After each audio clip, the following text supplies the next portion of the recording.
everybody for coming. Some people don't know who I am. So I'm Julian Vicki. At one point I was Julian Workman, and I came out as Julian Workman to Hong Kong in 1970 from the UK after teaching at the University of Lagos, Nigeria. And I came out to join the English department at this university. After an interlude of 3 years, when I was teaching at the University of Auckland, New Zealand, I returned to Hong Kong and retired some time ago as Associate Professor in the Department of English at Hong Kong Baptist University. I then became very busy with a research project and also as co-publisher with my husband, Verner Bickley, who sends good wishes to everybody for a happy evening. Co-publisher of Proverse Hong Kong. We publish fiction, non-fiction, and poetry. I can take this off. I told everybody they could take it off, so I guess I can do so too. We publish fiction, non-fiction, and poetry with some academic, sports, and other titles. My own writing has two main streams: poetry and topics within the 19th century history of Hong Kong. I'll be speaking on both of these at the Hong Kong Book Fair on Saturday. You're very welcome to register to attend from 3 to 4:30 p.m. And Felix, who's here tonight, will be there on Saturday as well, so there'll be two familiar faces. We're most grateful to the University of Hong Kong Libraries for organising and hosting this evening. Our gratitude goes in particular to Mr. Peter Sidorko, until very recently, University of Hong Kong librarian, to Mr. Gary Chin, Public Relations and Development Manager, and Ms. Caris Lai, Public Relations and Development Library Assistant. I'm very pleased that Caris is here tonight, and we're going to rely on her if we have any technical problems. She's very competent and helpful, so we're very lucky that Caris is here. Before I invite this evening's readers to come forward, I want to mention the display of books at the back of the room. These are books published by Proverse Hong Kong as successful entries for the International Proverse Prize for unpublished fiction, non-fiction or poetry, which Verner and I founded in 2008. 17 entries so far have been published as winners of the prize, which may be shared by at most two entries. I was going to say two people, but two entries. 32 have been awarded publication prizes, and 2 additional entries have also been published. The majority of these books, which we've donated to the library for exhibition, are on the table at the back for you to see. In turn, the library now offers them as gifts to you. If you wish to take one, you're invited to do so. If you'd like to give a donation to the Hong Kong U Libraries in return, please drop in the big box marked for donations with a suggested donation of $20, but you don't have to donate anything. In March 2016, 5 of the winning writers in the Proverse Prize competition over the years up to that date had the valuable opportunity of introducing their books at this University of Hong Kong Libraries Reading Club.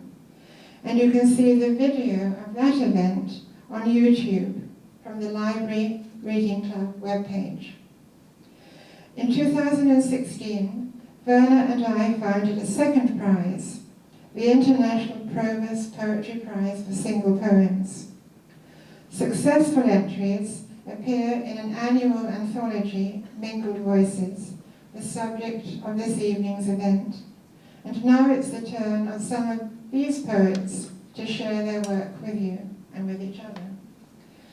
We'll begin with live readings, I hope that live readings, from the poets who are present, presented in alphabetical order of surname. Then comes the turn of overseas poets who sent in video recordings of their own readings. The reading order in their case, will follow a different logic. We leave time for question and answer session when you may ask the poets present, each other, to tell you something about their poem or about their experience of writing poetry. This may mean that we can't hear all the recorded videos, but to make sure that you can hear them, we've uploaded all of them to YouTube. We'll give you the link later. And please take the time to view them at home if we don't manage to get round to them. Or even if we do, you may want to listen to them again. Now, to the poets who are present. I've asked the poets to come forward and read their poem with no introduction. We think we'll all enjoy the exercise of working out our own understanding of what we hear. A brief bio of each poet is given in the slides we'll show, hopefully smoothly. I have to do that. Together with their poem title, the book where you'll find the poem, and the page number. And the first poet, because her surname begins with B-A, is Shika Bansal. Shika, I'll give you a passage.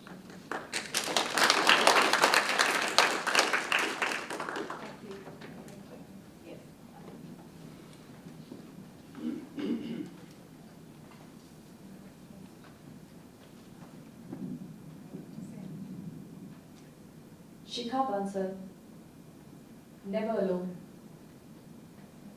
Never alone, never lonely, never forsaken. A string of friends forever on display. Never short of parties or invitations. The eternal grasshopper lost in a stack of hay. A press of people, jingle, laughter, surrounded day after day after day, until thoughts are flotsam, mere echoes thereafter, keeping imagination and intuition at bay. Every hour, every minute spoken for. An empty day is a loser's blight. How do we measure ourselves up now, if not through the steady stream of lights? Riding the waves of virtual voices, drowning in the cacophony of comments, the mind flees from reason's house, blurs the line between reality and pretense. Solitude, the cuss word of the new age, is like the haunting night to be feared, an endless void that engulfs, degrades, erasing you until you've disappeared. But while you rush by all too quick, shunning the pleasures of the solitary, you forget the sound of your own pulse tick, succumb to the crowds, play to the gallery. The constant striving leaves you spent. You sink deeper with every splash, like a dead weight to the ocean's end. The self grows dim.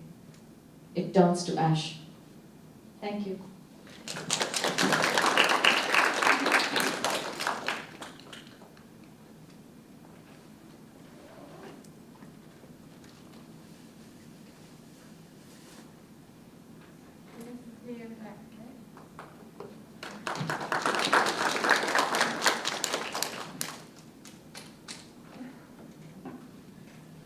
Hi everyone, my name is Liam Blackford. This poem is called A Steel Vertical Pole. A steel vertical pole vaults from a sea of clouds, up through the atmosphere. You are climbing the pole and have been for some time. Let go and you will fall. Strong winds buffet the pole, sending strong vibrations echoing down its length. At times, it rocks so hard that you must stop climbing and hold fast for safety. Recently, your grip failed and you dropped 90 feet before catching a hold and falling no further. You paused to steel your heart, then resumed your climbing. The pole changes with time. Once it became a square, edged by 4 sharp corners, unfriendly to the hands and making the ascent much harder and slower. Later, the pole widened, thicker than a tree trunk. Your arms, hugged around it, could not touch each other. Slow as ice, you crawled up, face pressed against the steel. Looking towards the sky, the pole goes forever. Its end cannot be seen. You can stop for a while, smell the wind, rain, and steel, but you must keep climbing. Thank you.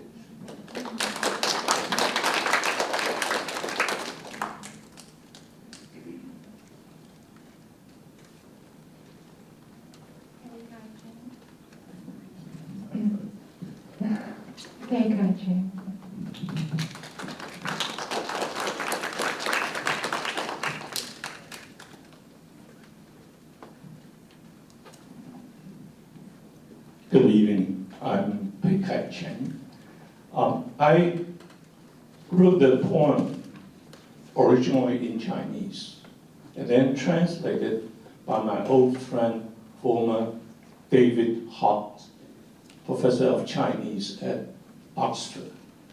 And so in this occasion, I hope that I can read my poem in original and then the translation in honor of Professor Hawks, who's a great translator, the translator of Penguin Edition, The Story of the Stone. The Chinese poem, 丁亥年河水. If you don't read Chinese, don't understand Chinese, just hear my voice then. 年纪随着寒风逐渐飘摇来，岁暮的欢乐气氛掺着几分惆怅。时间与流水无别，总是不动声色，带走了悲欢离合，带来了无限憧憬。生命系在一根希望的缆绳上，期待着风从何处吹来，便可以放帆远行，向着五湖四海，翱翔入大鹏，自由自在。清晨起来，朗读苏东坡的诗篇，抖抖衣袖，打一趟太极拳，正一正衣襟，看镜中华发是否又添了几星双般喧闹，听窗外鸟转，如莫扎特；看青山妩媚，不要心起急。时光流逝，也就如诗如画，如杜丽娘慢声细唱，姹紫嫣红开遍。岁暮时分，寒风渐紧，可知依然飘零。几夜春天的残梦，也就淡定自如。看远方，没错，是一片云，潇洒如鹰，展开了双翅。Professor Hawks' translation is very interesting because my poem has 4 literary allusions to Chinese classics. And for him, it's easy. It's no problem for him to translate them. But perhaps you'll find some names are unfamiliar. But to him, it's just like Shakespeare, Goethe, and other Chinese classics. The Intimations of Aging. Following the cold wind's wake, the Intimations of Aging, tinged with years and joys, with a hint of melancholy. Time, that deep river, glides imperceptibly on, bearing of passions and partings, bringing limitless expectations. Hope is the hawser that holds our lives boat in the current, as we wait and wait for a wind to blow from we don't know where. Then, hoisting our sail, we can sail off to distant waters, wandering like the great pung bird, released from every care. Rising up early, I read aloud poems of Dongpo, then Tai Chi exercises. For this morning, I feel energetic, glimpsing gray hairs as I'm dressing in front of the mirror. Does the frosting, I wonder, now cause me to look more distinguished? Outside the window, the birds' Mosasian wobblings and the blue distant hills, charming as Jia Xuan's verses. Is it poem or painting time's passing show? It is linear, lower humming the garden's multiflorid splendor. Keener at close of year, cold wind blows in the bare branches, fluttering the few dead leaves that cling to their dream of summer. It has dropped now, and unmistakably in the distance, a cloud like a huge bird floats with its wings outspread. Thank you.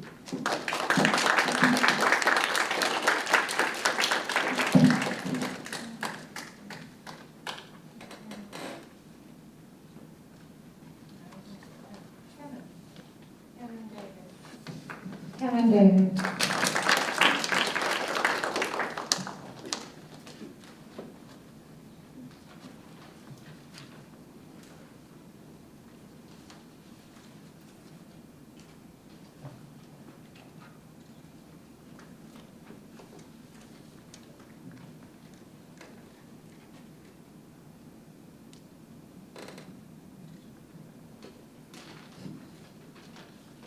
Refuge, a place of safety from the drizzled frazzle, the conceits of our eye fearing loss of home, family, friend, for all our days. To be found, hazy through worry, the marathon ahead, the gargoyle on your shoulder, whispering strange nothings, life flaying, you are stranger. Where to find refuge in the beaches of childhood? Wave watching and finding God in the seahorses. The sea is now stranger. In the swell lies malevolence. Where lies refuge? Security in a smile, a place to lie down and stretch and wake. Your world not rocked, your family there, free to stay or wander at will. There lies refuge, riding the seahorses who will gently lay you down.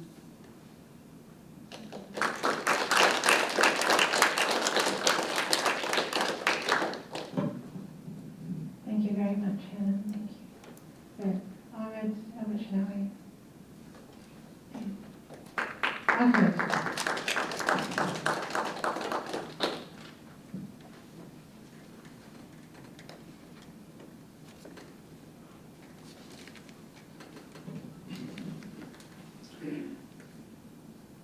carcass on a bed.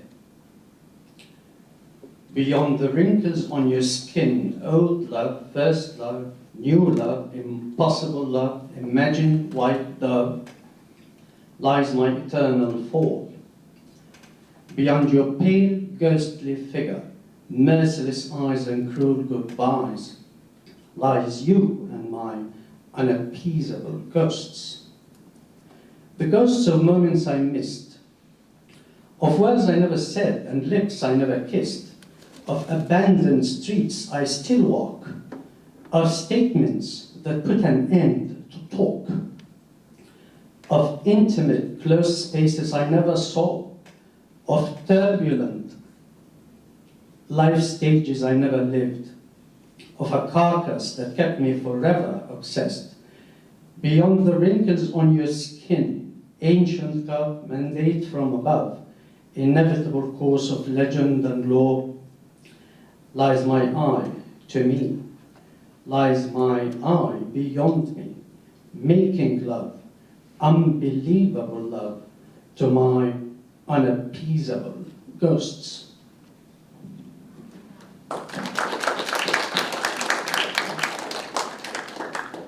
Thank you. Thank you very much, Ahmed.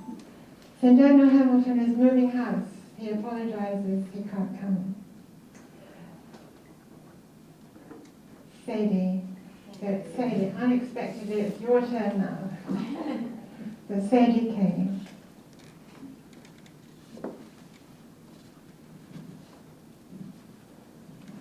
Sadie. Thank you. This is my first attempt at writing a poem, so I do apologise for what you're about to hear. War of Voices. Once upon a time, our minds were defined. Our lives were in real time, not filtered online. The hunger to be heard creates a war of voices. It controls our minds and dictates our choices. The weapons involved are the weapons of words. The stories we colour with nouns and with verbs. The voices we hear are loud, certain and clear. They're decisive, divisive, and driven by fear. They do what they can to attack our humanity. They know we don't often think that rationally. The human condition, a war of attrition, driven by recognition, ridden by a mission. Outsiders peering in, voyeurism burgeoning. We crave a distraction, a battle call for action. Propaganda determines who wins and who dies. We're tricked into believing it's dangerous lies. We think up shortcuts to process our lives. We jump to conclusions and we generalize. We rely on the certainty of being right. Contradicting data we delete out of sight. Bias affects us like feelings do.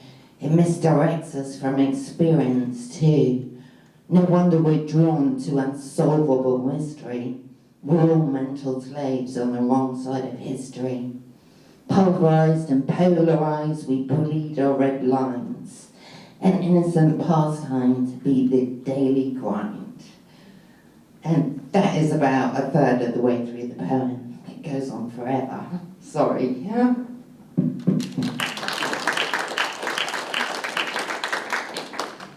Thank you very much, Sadie. Susan Lavender is going to stand on a book. Yes. I'm going to stand on this book. May he be with me. Okay, my name is Susan Lavender, and the name of my poem is The Dying Bride.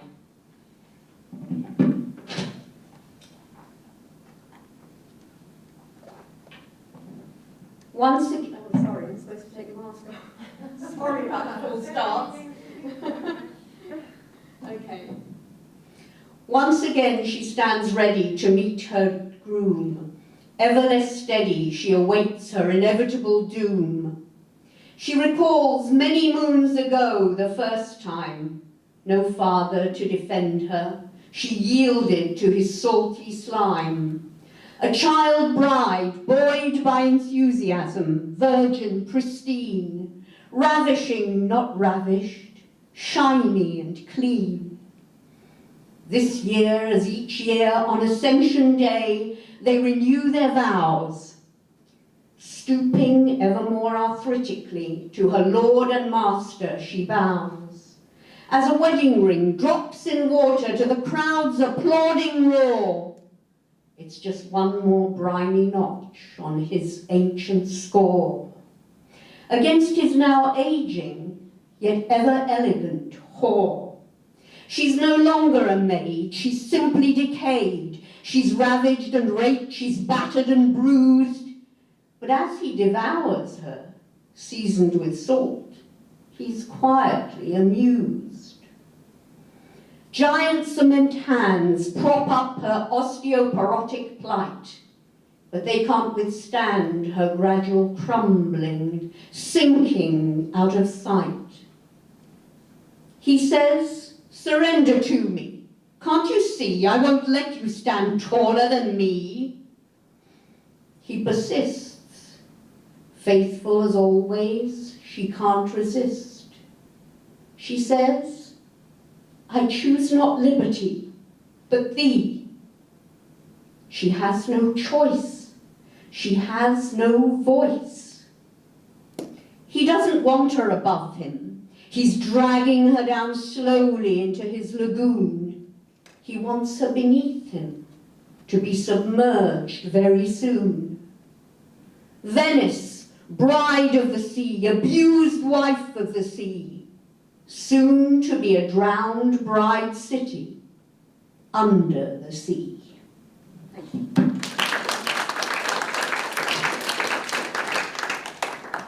Thank you very much, Susan. Susan wasn't reading at all. She knew it all. No, I was trying to hold up the You did very well. Junpan, Janice.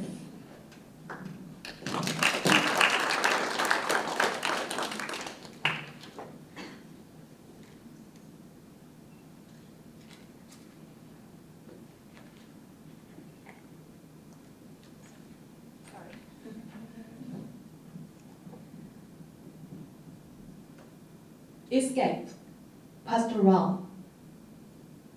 Carried in a basket, you escaped hunger, brought into a house of wars, fields, dramas, and a husband deprived of love and literacy.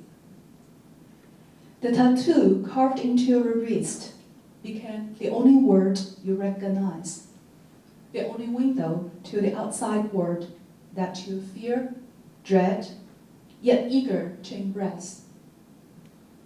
One day, only one day. But the shelter gradually built up, collapsed, eventually. Tree, rope, life taken. Tears, bombs, fears tighten. 4 new lives, 4 after 4. Home became the second tattoo, this time carved into your heart. You fell in love, being loved, only to be embraced by darkness again. Rope, door, black moon, anguish, pain, broken noon. You picked up life, embraced love. The 2 tattoos finally found tranquility in the river of time, integrated into one, named destiny. Thank you.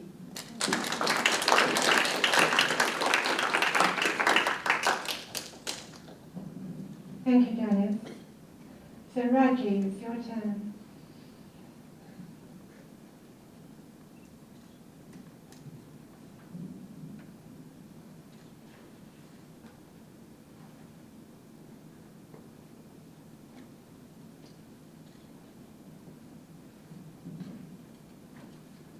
Hello everyone, I'm Raji, and be reading my poem, Fresh Start.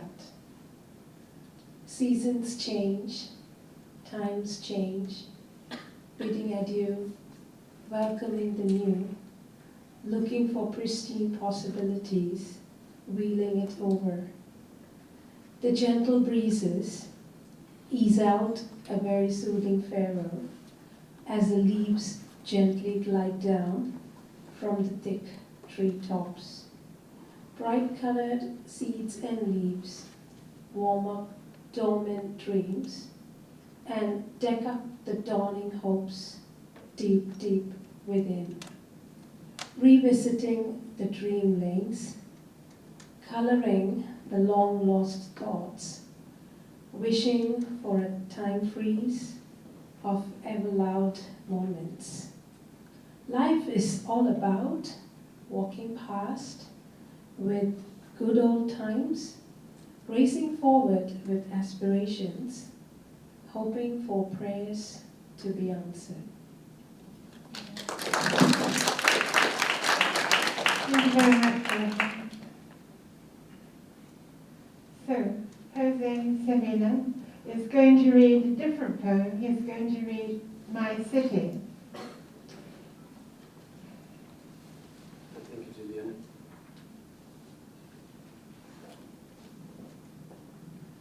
Hello, good evening. I'm Jose, and I want to say that I was born in a city that was dead and came back to life, and I happened to be in Berlin when the wall was open. So I believe in miracles. And this poem is called My City. I live in a city of those from before, from when cities were invaded. Although we don't have walls, maybe because here the tourists are not for stones, nor to climb towers if there are no escalators. City of endless people, like flocks of birds going up and down, carrying something in the beak.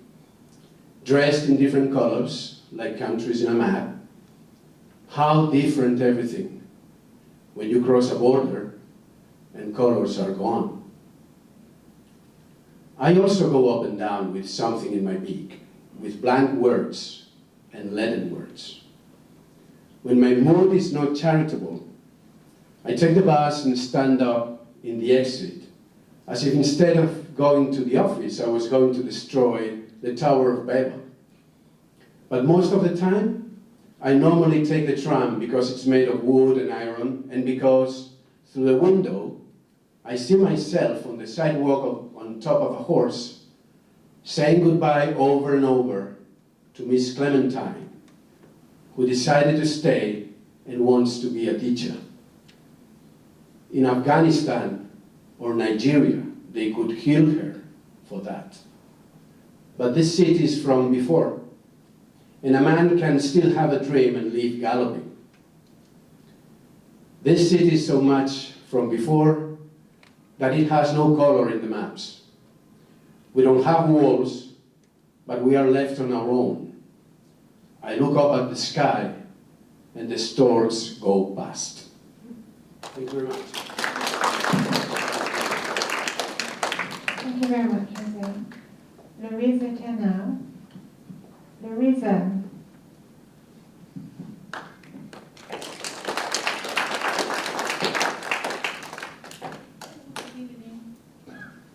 Hello, good evening. My name is Luisa Ternau, and I'm going to read my poem, For So Sweet Is the Sound of My Lute. With an icy look, she dismissed me, stating, most people are in need of society. Only a few by society are needed. I was poor too, but I understood the formula and worked my way to be needed greatly. Cover your wound, she yelled. It moves no one to pity.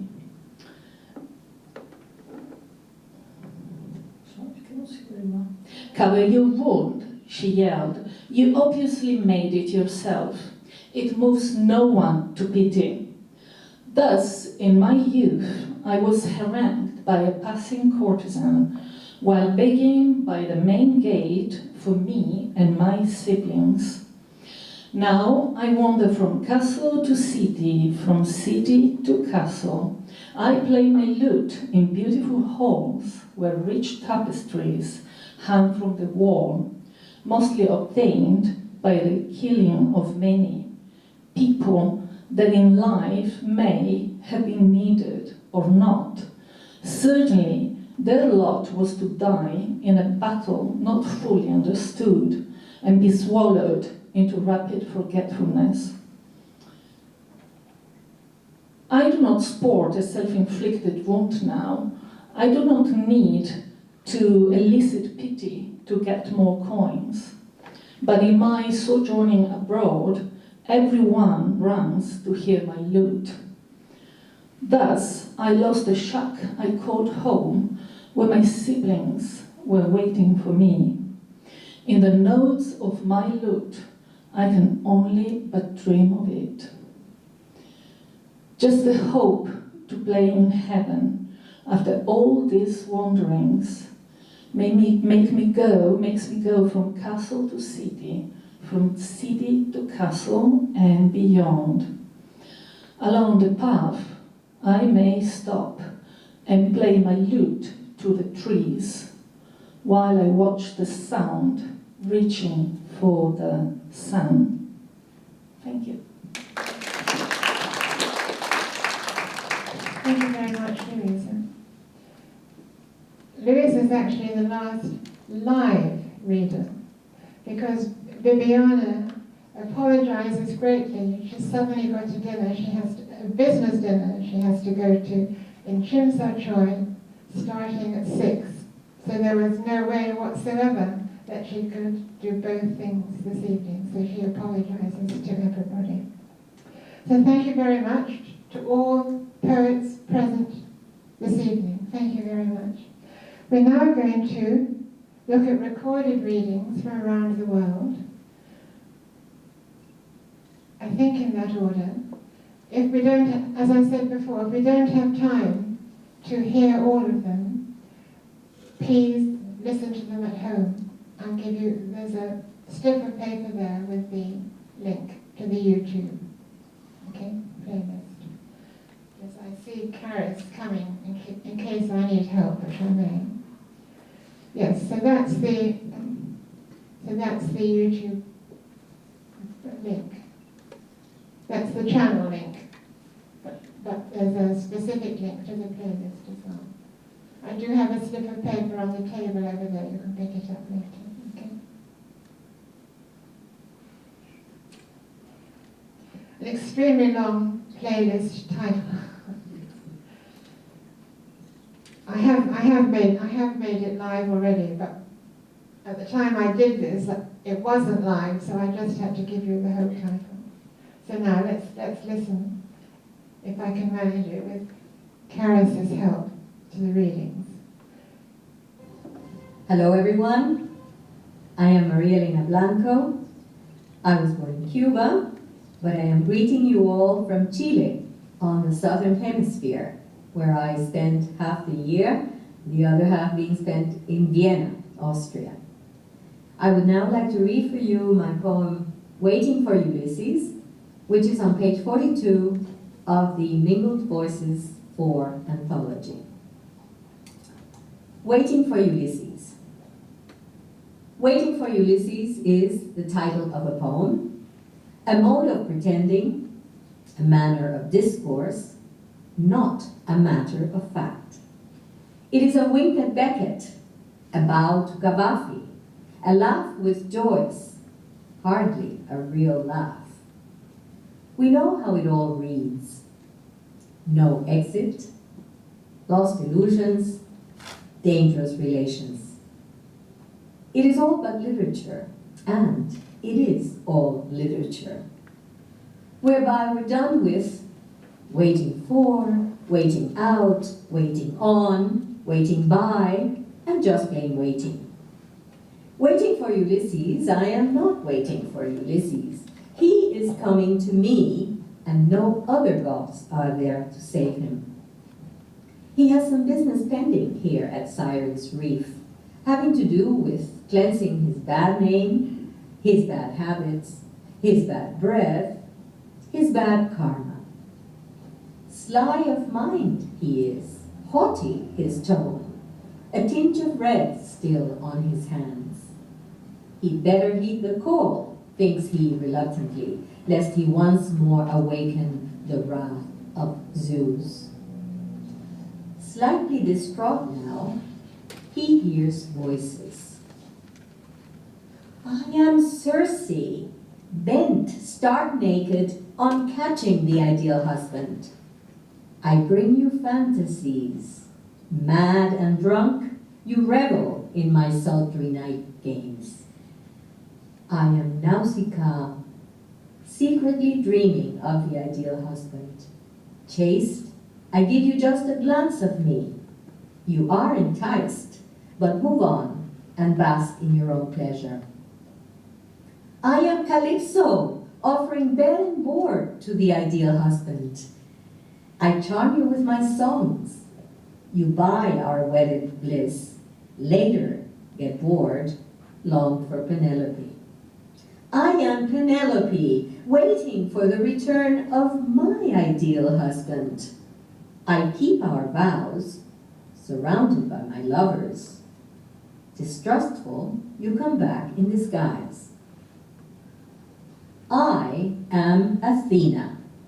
I say stop, and beware. A new Iliad has started. Paris was abducted by Helen. You are expected here at Siren's Reef at my behest. I'll give you 20 minutes to review the deeds of the last 20 years, to repent for 20+ centuries of your disastrous mankind, to reset your genes and reprogram your values and your valuables, to reprocess your words and speak to me, eye to eye, in the language of poetry.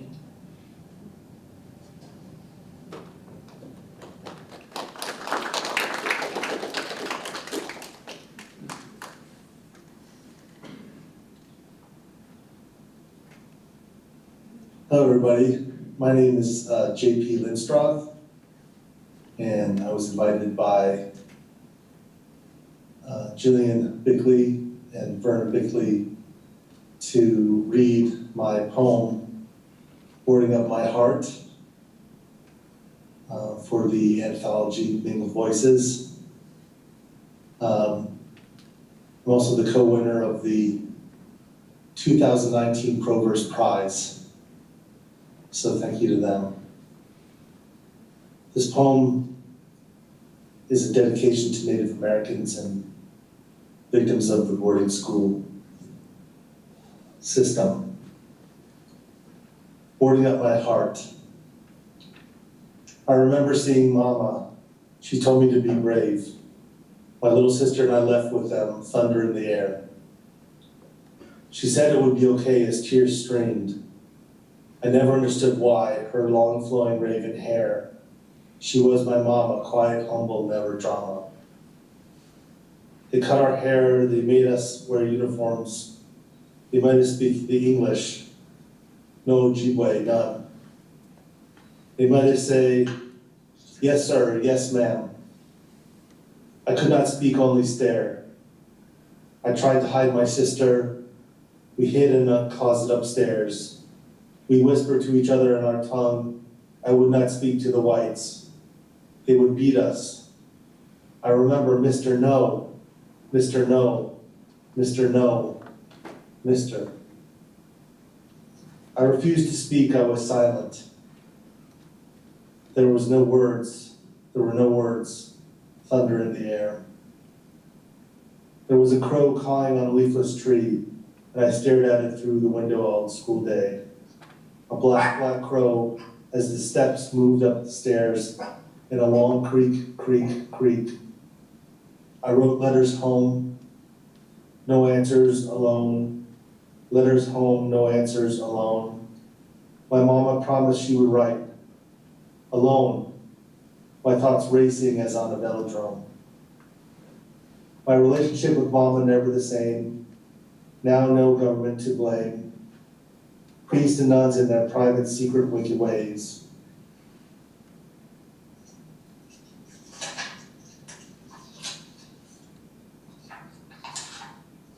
Kidnapped for a better life, eliminating our roaming around the lakes and along the plains. Like domesticated wild game, now completely tame. I was taken, my sister was taken. Kill the Indian, save the man. Save my sister and her doll.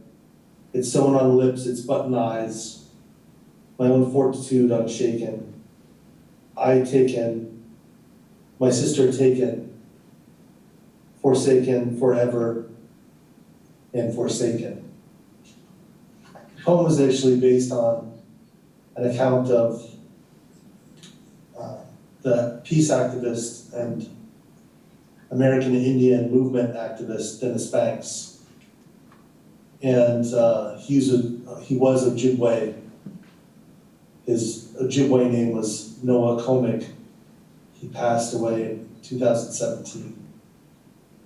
Thank you very much for listening to Boarding Up My Heart. J.P. Lindstrom.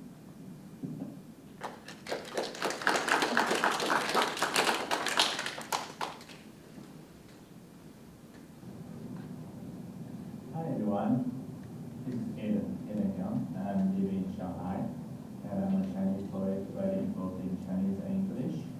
And my poem is called A Stranger on the Street, on page 82 of the Mingled Voices Anthology.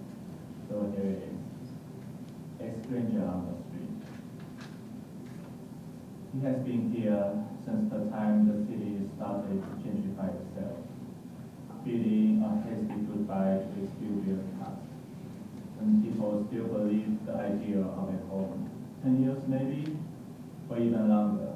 Man has to marvel at the amnesia, the new norm in this country, though when dashes like propaganda, we tend to forget about people under the wheels of a quickly moving forward history. I know him as the underbridge man who built his home under an overpass that hangs silently like a broken flute above the city's monotonous spinning. Maybe he could find peace there, a scroll of dirty sheets, a bag with a few winter clothes, how he suffers the scorching summer, and a bowl to collect money with. He lives like a monk on offerings, but we, who are notoriously less trusting of the poor, do not really see him as he falls deeper and deeper into the shadow of the wall. We don't see many like him, especially inside the inner highway that surrounds the downtown like a fluted moat, staving off the unworthy who migrate every day like birds for the wheat field. What crumbs do they gather, while innocent money falls from the gracious hands of the rich? I can't tell.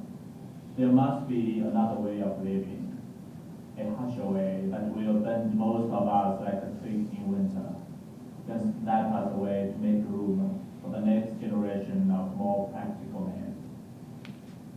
He's there, under the overpass, hands stretching out like one thin Buddhist that man is afraid to look at. Sometimes 5 RMB, sometimes half a pack of cigarettes, sometimes children spit in his palms. I sit comfortably in the cafe, stories of 1,000 different lives might spill from my pen, but none about him. For literature pales at the thought of human sufferings. No words can sufficiently describe the force that twists our fate. I might be him one day, and he would sit inside this cafe, contemplating affectedly life's silent mockery. I have to give a proper ending to my writing, and to his reality as well, one that suits the current social climate. The weaponized teachings of the analytics how this happens many times. I see the day when the God comes and whips him away like a rodent, his heart really cry, short of a flawless argument that saves I, like most of my fellow brothers, only stand and watch. Aidan Hoeing in Shanghai.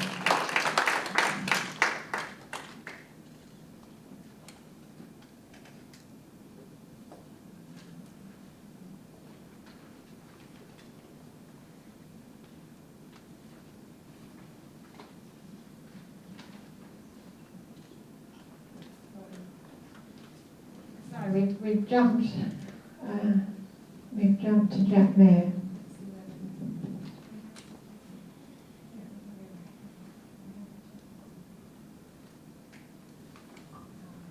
Hello everyone, I'm Verner Bickley. I'm going to read a poem today that's titled The Walk of Hunger. This poem is based on the mass migration, we call it an exodus, of the unorganized sector, the laborers who went back to their villages, far off villages from the cities where they were working, and the terrible hardships that they had to endure because last year was the lockdown and there was no transport, no facilities to take them back to their villages, and it was very, very difficult. They literally walked back home almost 2,000 miles. The Walk of Hunger. It has an epigraph by Isaac Asimov. Reduce the length of a dark age if there is one. This pandemic says no to work, to livelihood, to jobs. The laborer, daily wage earner, is outwilled, outcast, outclassed. More afraid of hunger 2020 than of COVID-19. He's forced to pack up and flee homewards.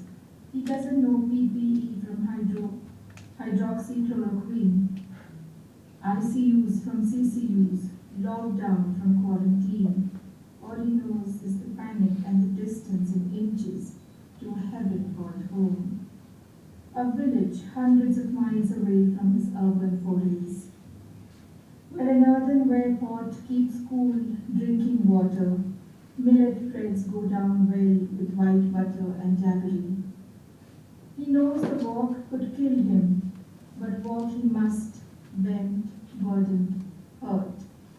The harsh summer sun, a mute patriarch, Parle-G biscuits in his cloth bag, his tongue pinched with thirst. As his footsteps enter twilight, he knows that this walk is about another kind of hunger. The hunger for roots and familiarity. A circle where he's at the core, not periphery. He wants to forget forever the cruel bald ring of perpetual want, disfavor, dearth. He was never a human being here, just an appendage. This walk is for a sigh of self-sufficiency, sovereignty, a dependence on earth rather than on someone who behaves like its Lord. Sunita Agarwal, India.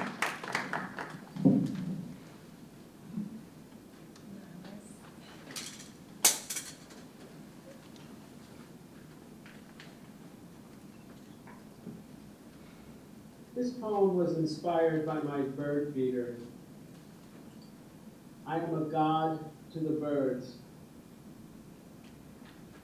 I am a god to the birds, flocking to my feeder in winter, a forgiving God who, when winter winds bite and summer's bounty is frozen, miraculously provides fishes and loaves, sunflower seeds, and suet in exchange for their beauty, their bickering, their blessing.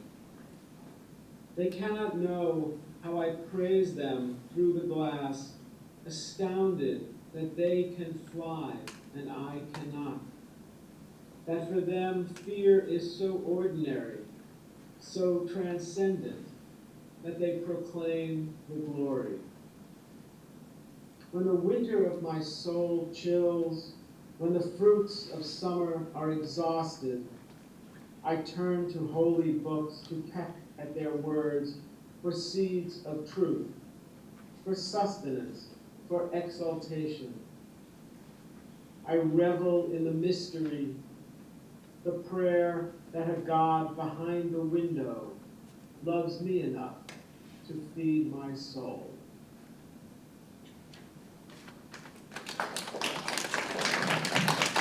Mr. Jack Mayer in Vermont, USA. He was the winner of the Poetry Prize 1 year.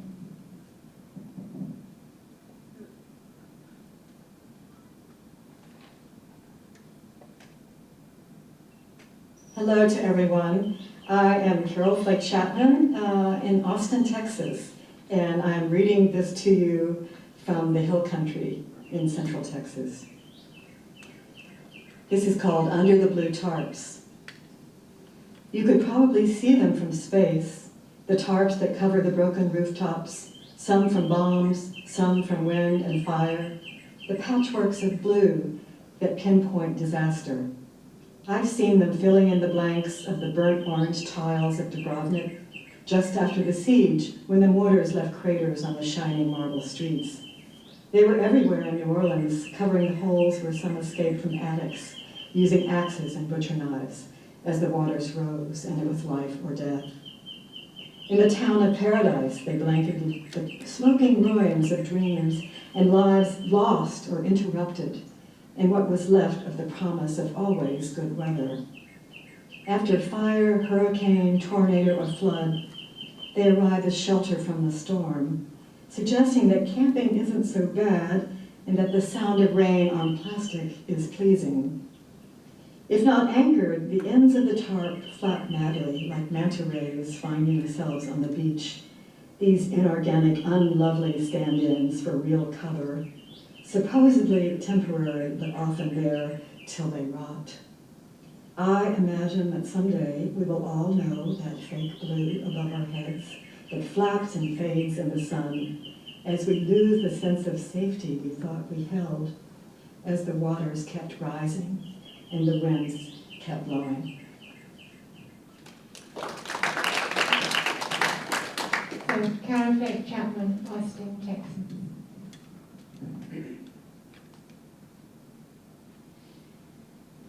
Hello everyone, I'm JD living in Jakarta and I'm Indonesian by birth. This poem is called In the Waves of Midnight. In the waves of midnight, I have witnessed my people migrating through salt and water. They hurled their sacks of clothes from the boat to the shore, from wood to embers, and from ashes to bones. Mothers kept past lives in their pockets. I've listened to grandma's bedtime stories, grinning into a grocery list. There once was a pastor who ran away to become a farmer. He planted cucumbers, lettuce, milk, and Dutch biscuits. I've passed down the family fables to my younger cousins, to my many nephews and nieces. Here our ancestors hauled out their baskets as they baked their dough under the sun. Blackfeather has grown into an adolescent, a burning flame into the silent garden. I've kissed the earth out of loneliness. Dirt, snow, and moonflakes taste the same. I've fallen in love with a stranger on the mountain, knowing I'll never see her again. I've known the lands to find my grave. Here, I've baptized myself shirtless in the waves of midnight. As the water fills my mouth, I can see the ashes rising down. Davis Aquarius in Jakarta. He's studying in the USA at the moment.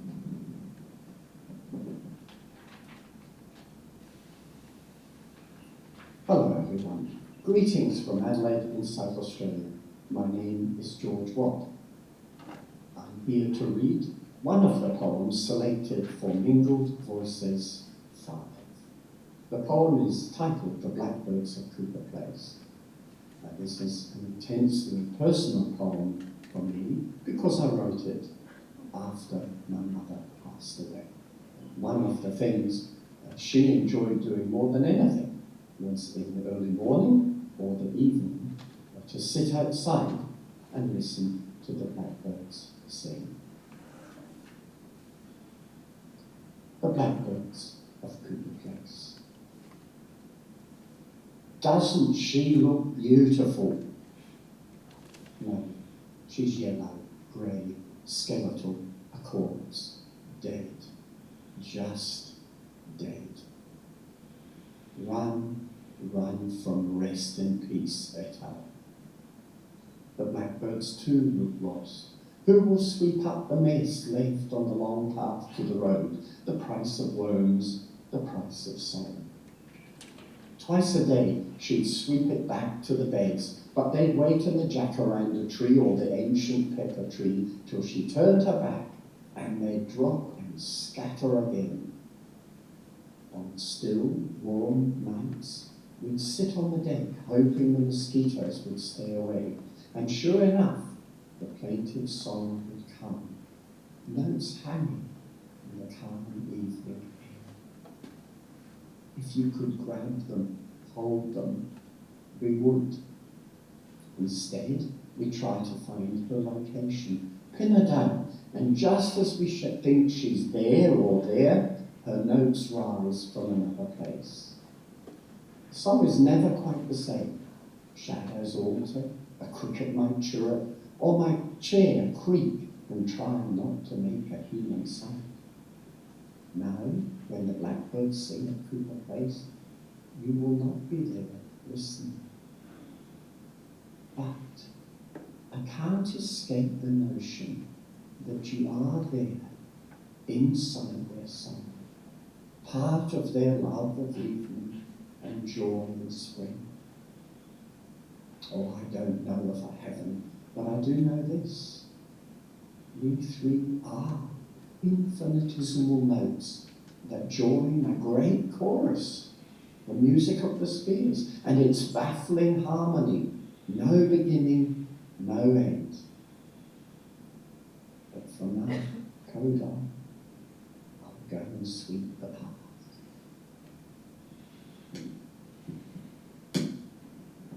George Watt in Australia.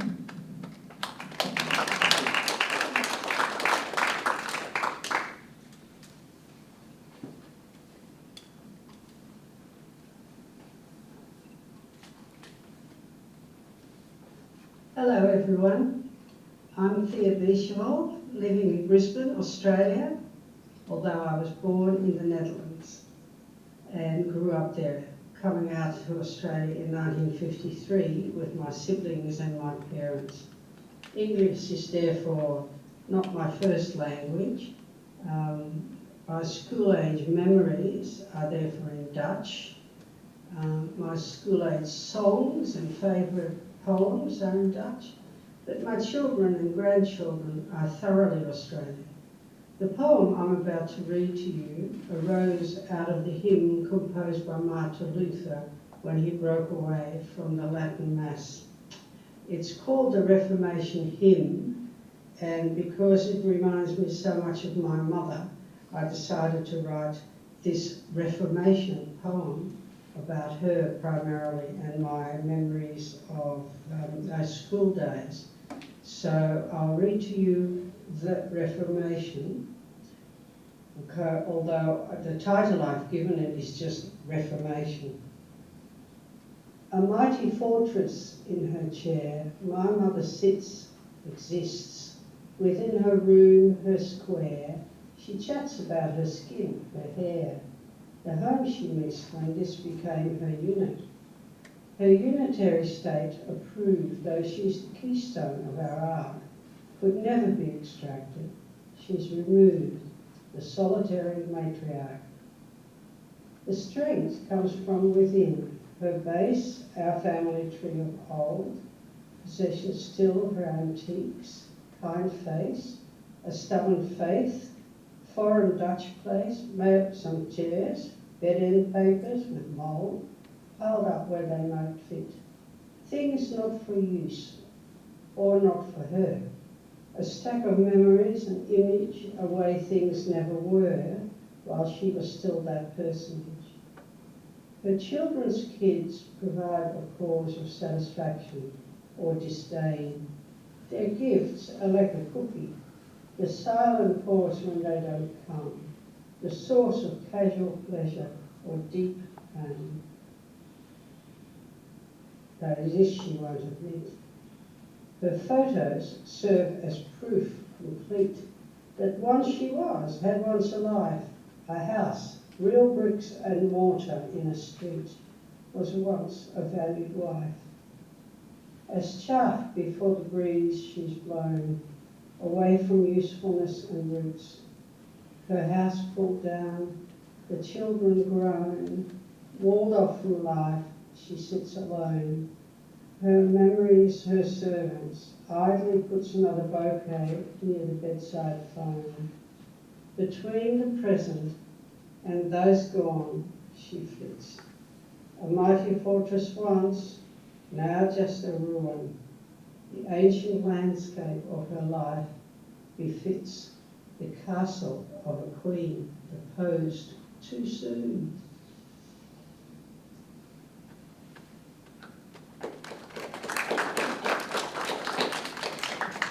Very emotional in Brisbane. She came to one of the Proverse receptions. Some of you may remember her. She came with her husband. He has a wonderful long white beard. Neil Douglas is a GP in London. This is quite a contemporary poem. Hello, my name is Neil Douglas from London, UK, and I'm going to read The Doctor is a Ship's Pilot, which is on page 80 of Mingled Voices 5. The Doctor is a ship's pilot. There is a simple dignity, a natural beauty in the tidal system of her consultation. The ebb and flow of patience, the first, the last breath, all the heartbeats in between, their flotsam and jetsam, salt of tears, of fears submerged, surfaced, flotation of symptoms, navigation of complaints, to harbour a diagnosis, in prognosis, certainty of uncertainty, and the patience. Did I mention the patience? Cry of gulls, silence of fish, their sense and nonsense, the untreatable, the unrepeatable swell smile of the sun, tug of the moon, we are married to them in health and in sickness, as the ripple breeze billows unfolding folded generations, in full sail passing out, passing on in sympathy to the life empathetic, the compass of kindness, in the span of a surgery, listening, not hearing, seeing, not watching the stars in their constellations, by which we plot their course in the span of a hand, in the pulp of fingers, a lightness, firmness of touch, our turn at the wheel, of being here, of being there, for them, for us. In the UK. So we've heard all the overseas poets. That's wonderful. I'm just now going to show you a comment made by Maria Elena Blanco, the poet who read first. She won the Proverse Poetry Prize one year, and then the following year we invite that person to write a message for the new anthology, and this is part of the message that she wrote. Poetry is a special state. I like to think that it's what is left unscathed, uncontaminated and free in this troubled world of ours. I invite all those who felt the call of poetry to heed that call and delve into its wonderful universe as readers or incipient writers. And I urge full-fledged poets to continue to enrich the world poetic legacy in any and all languages, as beautifully demonstrated by the Proverse Mingled Voices Anthologies, which the poets we've heard this evening have done, and we hope they will continue to do. And those of you who haven't done so yet, we hope to hear your poems in due course. Now, questions? Anybody would like to ask a question or make a comment of any poet present? Or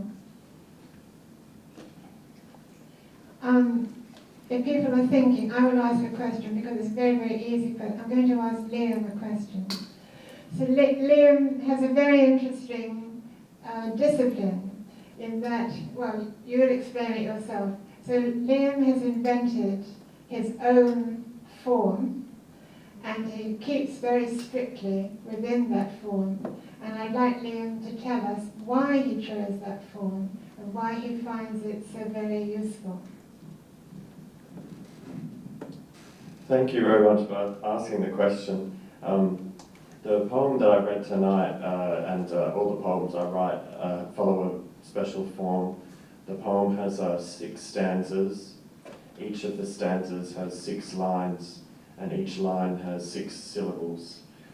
For about 4 years now, I've only written poems in this form. I think at this point I've written maybe about 150 poems in this form. I think the form is very useful to me for some reason. I think, of course, poetry works well when you set yourself limits. But then for me, the form has now become a bit of an obsession, and I mean, the thing that's interesting about it is that because it's a set form, you can make all these patterns and repetitions within the poem, and I try to keep it sounding like natural language, but actually when you see it on a page, you see that the form is quite strict. So this is my technique, and I've shared it with others as well, and other people have written poems in the form as well. So thank you for the question. Thank you. Can I just ask, follow up from that? The people who copied you, copied your form, could you give some comments about the contents? Is it a similar contents to your themes? Well, I won't name him, but someone I know recently did a poem in his own style in the form, and not only did he follow the 666 structure, but also he wrote it in iambic pentameter, which is very impressive. And I don't do that, but I think what is unique about the way that I write it is that because of the form has a very numerical structure, you can repeat motifs and you can repeat images in a way which is kind of aesthetically interesting. It can be like an echo in the poem, and no one who has copied the form has done it quite like I like to do it. But other people have written very nice poems as well. Yeah, thank you. Thank you very much for your comment. Now, somebody else asked a question. I can keep on asking questions, but I'd like somebody else to. Anybody? Did I hear a little voice somewhere? Yeah. Perhaps I could ask Louisa then. Could you perhaps explain the background to your poem? Because you put two cultural contexts together. Louisa, yes. The poem that you read, yes. The poem I read tonight? Yeah. Do you mean, sorry, that there are two... If you could just give the background to that poem. Oh, okay. Well, I don't know. I mean, I have always been obsessed by music and played by on the lute, especially the Italian Renaissance lute. I used to know many songs. I mean, especially in my childhood and teenage. I used to sing a lot those songs. And yeah, I don't know, it just came to me, I don't know, like a vision. It's very difficult to explain, but yes, the words that are said by the courtesan says, actually those words that, you know, some people are, most people are in need of society, but only a few society needs, actually those words are quoted by, I read diaries written by real geishas, let's call them like that. And yes, this kind of sentence really, troubled me because it's pretty terrible to think about it. But in real fact, yes, it is a little bit like that. And I tried to apply that reasoning to the rest of the life considerations that you find in the poem. So about all those people who die and they in battles that they don't really understand very well because they are probably illiterate, and they don't exactly know why they go to battle and then they are swallowed into rapid forgetfulness. We only remember all these people who brought glory to the castles in like Renaissance time. In Italy, there were a lot of small states, and they were very often at war with each other, and many people died for making them glorious, and that's about meditation on this. So yeah, but really I think about the lute player and the songs and the song player on the lute, cantore al liuto, that is the Italian word for that. It's just that after so many years, I'm still obsessed by that music. I just like it so much, and I listen to it all the time, and I sing sometimes also, So I think it came to me like a vision. Yeah. Thank you very much, Louisa. Thank you so much. Would anybody else like to ask a question of anybody? In that case, everybody has a lot more to say, and we'd like to hear more from everybody, but the time is moving on.